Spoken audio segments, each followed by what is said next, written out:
Want help to grow your business? Download BRiN, the world's first business advisor in your pocket. To find out more, visit BRiN.ai or search the App Store today.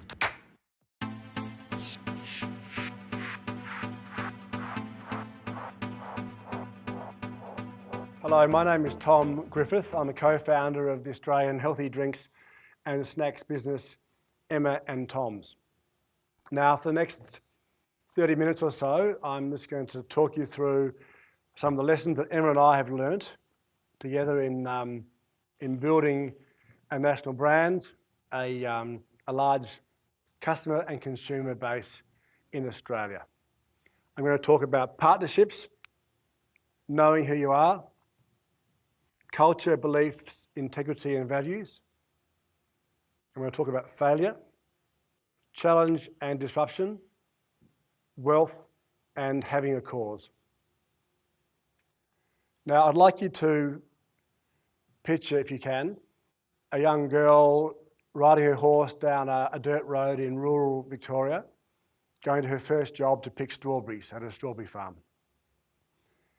At about the same time, a young fellow was hopping on his bike in coastal Victoria to ride it down a similar dirt track to his first job selling fruit and vegetables in the local fruit shop.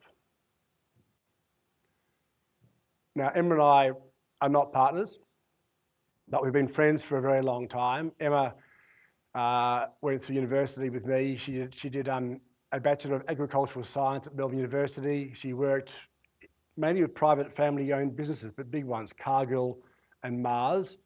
Mars was called Uncle Ben's, buying all the ingredients for pet food. She went and did an MBA at INSEAD in France, had a year doing consulting with a business called LEK, did a London-based startup, and then came back to Australia and got quite a senior role as head of consumer marketing for the NAB. So no background in fruit juice. I did a Bachelor of Commerce, became a chartered accountant, did some investment banking, moved to the UK and France as well, spent some time advising the United Nations Security Council on reparations against Iraq for the first Gulf War, did a London-based startup, did some skiing, and came to Australia and started Emma and Tom's with Emma. Now, people ask us how we make decisions, and we've always, in our way, decided if we act in the best interest of our customers, it's the right decision. And I've got a mother and two sisters and two daughters, so I tend to find that Emma's always right. We met at the Harold Holt swimming pool, aged 12, and having known each other for a long, long time, we've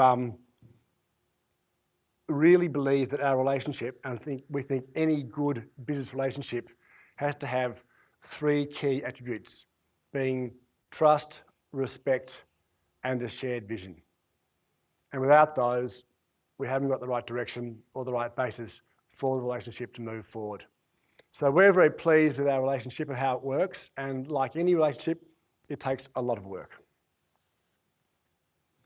Now, before you start anything, you've got to know who you are. And before we even had a brand name, we decided we wanted to be essentially intelligent, straight up, individual, happy, balanced, natural, healthy, engaging, and alive. And to this day, we still refer to that when we do new products, new communications. It goes back to that simple visual brand positioning. And that's been a great guide to us over the years, and it really has shown us that the time it took us to get the business set up is still paying dividends today. We launched just after the tech wreck, and we didn't want one of those sort of what was then fashionable throwaway brand names like Yahoo, Yelp, Giggle, Goo. We wanted a brand name that had some meaning. And we thought about it for 6 months, and then we realised we'd use our weakness, being just Emma and Tom up against a lot of much bigger multinationals, as our strength.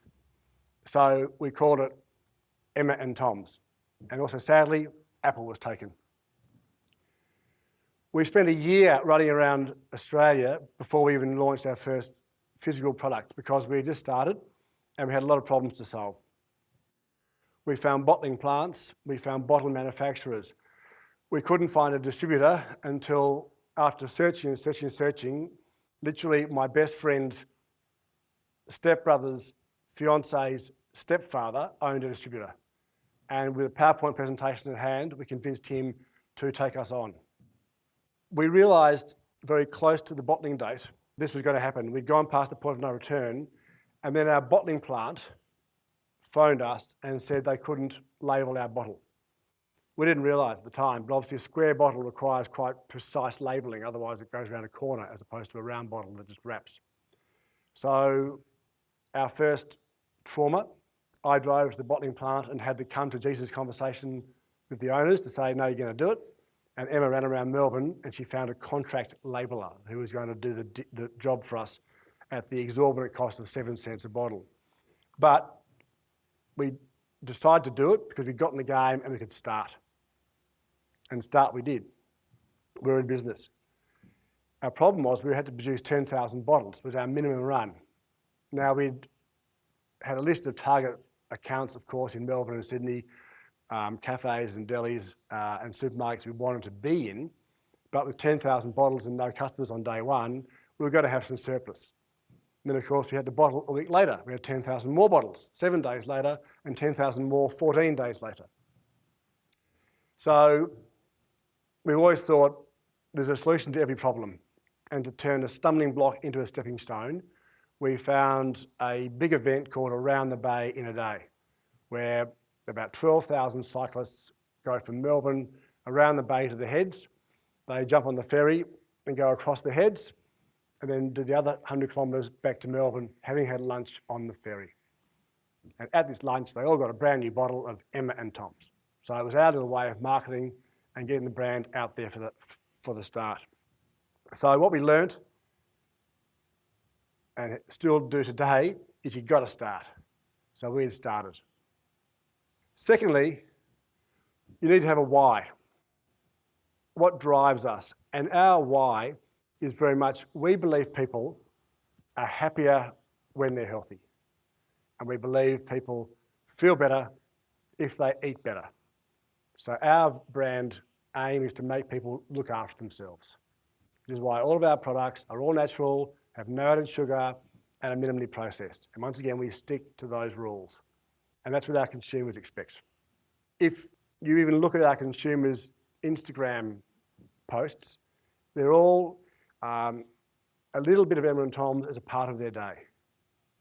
So it might be a coconut Life bar on their yoga mat, or a bottle of Karmarama at the beach with them. So it's people seeing us as a real part of their lives. And this is where we try to behave, and this is where we try to play. Another strong part of our purpose is who we are. And our view is that we embody our brand in behaviour and appearance. We do it better. We treat everyone as an individual and with respect. We are responsible team players, and we show tenacity, initiative and leadership, and we aren't afraid to fail. Now, we've got a team of about 50 full-time employees now in Australia, and amongst that, which we're very proud of, we have 53 nationalities, which we think is very Australian. Most of our consumers describe us as real, and for the first 2 or 3 years of our business life, things had gone great. We had launched across the whole eastern seaboard, and things were going well. And 2 or 3 things had happened. Both Emma and I had babies, and having a baby while doing a startup is a bit like the equivalent of running a marathon and having a person pass you a fridge. It's a major. And we hadn't taken advice. And that wasn't through arrogance or naivety. We just hadn't got around to it. We thought we knew what we wanted to do, and we were just setting out to do it. And we're probably in our bubble, and that's fine. We're all in our bubble, but we hadn't taken advice. And we have since then. We take advice now daily and seek it out in earnest. And I would recommend anyone in business to try and seek out advice. People are very happy to help. So things are going well, and we did some modelling, and we realised that we were churning our customers at 40% per annum. It was a major. Relying upon the distributor wasn't providing the level of love that our product needed. We had a great product, we needed to back it up with a great service. And I remember on a very wet August afternoon, Emma hunched over her computer and she said, we can trade our way out of this. And her husband and I got into a van and went to South Melbourne and sold directly to customers and got 7 new accounts in an afternoon. And it proved to us that people really love the service. We'd done our cash. A friend of mine lent us $100,000 and charged us a bottle of Penfolds Bin 389 per day to be repaid it. And we got back in the game. And there's a great quote by J.K. Rowling, who said that rock bottom became the solid foundation upon which I rebuilt my life. And for us, that was that moment, that nadir. So to that I say, don't expect you won't fail. Everyone fails, you have to fail. Embrace it, learn from it, it's your friend. In starting our own distribution, it's really driven the whole business. It's been that was the turnaround and the tipping point for the entire business. We had to go out in the van and start dealing store to store. And in doing so, we got really close to our customers. We owned the relationship. So we grew it, and because they were cash flow customers, not on account, we weren't relying upon one account to pay us. We had cash accounts coming in daily, and that cash flow helped us refund and refinance the business and fund the technology and the vehicles we needed to grow it from that rock bottom point. Now, if you start to drive a van around Melbourne, Sydney, Brisbane and Perth, you start to wear a distribution cap as opposed to a brand owner cap. So you stop at an account and go, we can sell these guys more. They mightn't buy more juice, but they might definitely buy some bars or some sparkling. So the van business encouraged us to increase our product range. So going from a position of having one range of super premium juices and one customer being our distributor, we managed to then open up the entire route. We were listening to our customers' demands, and we could go off and innovate for new products, knowing they were going to sell down the different pipelines that we were dealing with. It was super important. So the customer focus was tremendous. And years ago in a meeting, Emma famously said, and this is true for any business, when we first launched, we were told it's all about distribution. What we've since learned is that it really, really is all about distribution. That would apply for anything.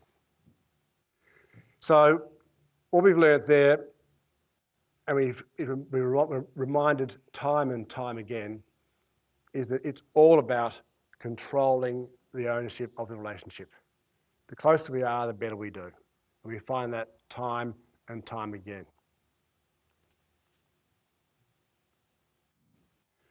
In this business, and I'm sure it's like almost every other business in the world, there's no silver bullet. There's no pop idol. And no one's going to give you the answer, and every bit of progress you have is one step nearer to, I suppose, a level of success. As I said, we've turned stumbling blocks into stepping stones. Owning the distribution has allowed us to grow the brand. The brand's now got a level of knowledge in Australia, and it's because of the route trade business we've done since day one. In an independent cafe where you might go and buy your lunch or your Sunday breakfast, the owner might well say, here, try this fantastic green power. They're brilliant. So you don't feel you've been advertised at. You feel you've discovered it yourself. You taste it, it's got to taste fantastic, obviously. Every product and service is going to be fantastic. Otherwise, you'll never get any repeat customer. You taste it, you love it, you tell your friends. And that takes a long time. To continue enjoying this presentation, download BRiN, the world's first business advisor in your pocket. To find out more, visit BRiN.ai or search the App Store today.